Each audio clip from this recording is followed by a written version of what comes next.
आपल्याला माहिती आहे की 2 दिवसापूर्वी महाराष्ट्रामध्ये असणारे सर्व विरोधी पक्षांचे नेते जे आहेत, मग त्यामध्ये शरद पवार, उद्धव ठाकरे असतील किंवा राज ठाकरे असतील किंवा इतर सगळे नेते मिळून या सगळ्यांनी निवडणूक आयोगाच्या कार्यालयावर मोर्चा काढला होता आणि तो मोर्चा अतिशय भयानक झाला होता. लाखोंची गर्दी त्या मोर्चामध्ये उसळली होती. पण आता त्या मोर्चाला अनुषंगानं आणि राज ठाकरे आणि शरद पवार यांच्या संबंधाने एक वेगळी चर्चा सुरू झाली आहे. इलेक्ट्रॉनिक मीडियानं त्या मोर्चामध्ये लोक किती आली, किती पब्लिक उसळली होती हा मुद्दा बाजूला ठेवला. मात्र गेल्या 2 दिवसापूर्वी मीडियाने एक असं दृश्य दाखवायला चालू केलं की त्या मोर्चामध्ये जे काय तुम्हाला दिसलं नाही ते दृश्य आम्ही तुम्हाला दाखवणार आहोत असं म्हणत आसनावर म्हणजे त्या व्यासपीठावर राज ठाकरे यांच्या बाजूलाच शरद पवार यांच्या आसनाची व्यवस्था केली होती.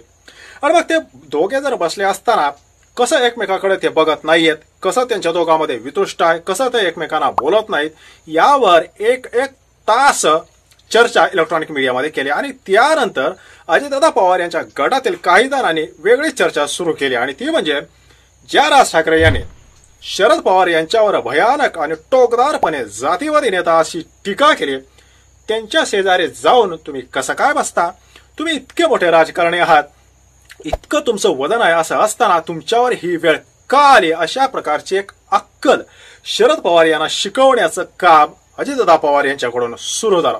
मात्र हा मुद्दा ज्यावेळेस शरद पवार यांच्याकडे गेला तेव्हा शरद पवार यांनी भलेही ती बातमी इलेक्ट्रॉनिक मीडियामध्ये समोर जरी आली नसली तरी औपचारिक ज्याला आपण म्हणतो त्यासंबंधी चर्चा करत असताना शरद पवार यांनी अजितदादा पवार यांची जवळ एका वाक्यामध्ये सगळी हवा काढून टाकली आहे.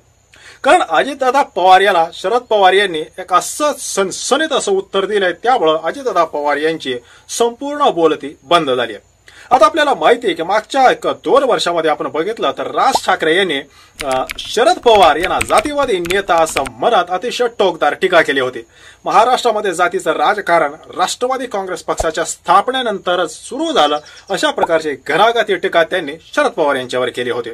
कारण त्यांनी एक वेगळा प्रयोग करून पाहिला राज ठाकरे यांनी की कुठेतरी हिंदुत्वाची आपण भूमिका घेऊ, नरेंद्र मोदी यांच्या बाजूने आपण बोलू आणि त्यांच्या व्यासपीठावर जाऊन त्यांच्यासाठी मतं मागू, अशी भूमिका त्यांनी घेतली. मात्र भारतीय जनता पक्षाचा स्वभाव असा आहे वापरा आणि फेकून द्या, त्यामुळं लोकसभेला राज ठाकरे यांची त्यांनी मदत घेतली आणि विधानसभेला त्याने राज ठाकरे यांना जवळपास बाहेरचा रस्ता दाखवला. पण शरद पवार यांनी असं कोणतं सनसनीत उत्तर दिलंय ते म्हणजे शरद पवार यांनी असं सांगितलंय की महाविकास आघाडीचं ज्यावेळेस सरकार होतं त्यावेळेस कमळाबाई म्हणत तुम्ही ज्या लोकांना हिनवत होते त्याच कमळाबाईच्या शेजारी जाऊन बसण्याची वेळ अजितदादा पवार यांच्यावर का बरं आली. आता यावर अजितदादा पवार गटाकडे कसलंही उत्तर नाहीये.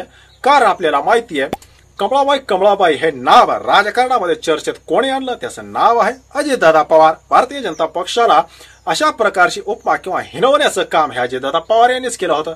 मात्र एका भाषणात पंतप्रधानांनी 70,000 कोटींचा उल्लेख काय केला, लगेच 4 दिवसाच्या अंतरानं अजितदादा पवार यांनी भारतीय जनता पक्षाशी घरोबा केला. हे काय आपल्याला काय म्हणजे वेगळं सांगण्याची गरज नाही.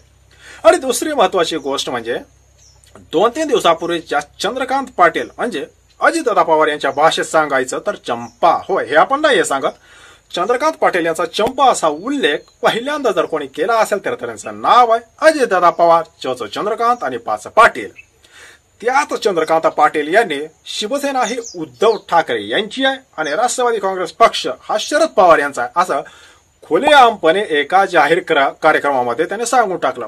त्यांना काउंटर करण्याचे, त्यांना विरोध करण्याचे, त्यांना जाब विचारण्याची धमक ना एकनाथ शिंदे यांच्यामध्ये आहे ना अजितदादा पवार यांच्यामध्ये आहे. मग एकेकाळी तुम्ही ज्या चंद्रकांत पाटील यांना चंपा म्हणून हिरवत होता त्या चंद्रकांत पाटील यांनी राष्ट्रवादी काँग्रेस पक्ष हा काय अजितदादा पवार यांचा नाही असं जाहीरपणे सांगितल्यानंतर सुद्धा त्यांना फटकारण्याची हिंमत तुमच्यामध्ये का बरं झाली नाहीये या प्रश्नाचं उत्तर सुद्धा अजितदादा पवार यांच्या गटाकडे नाही.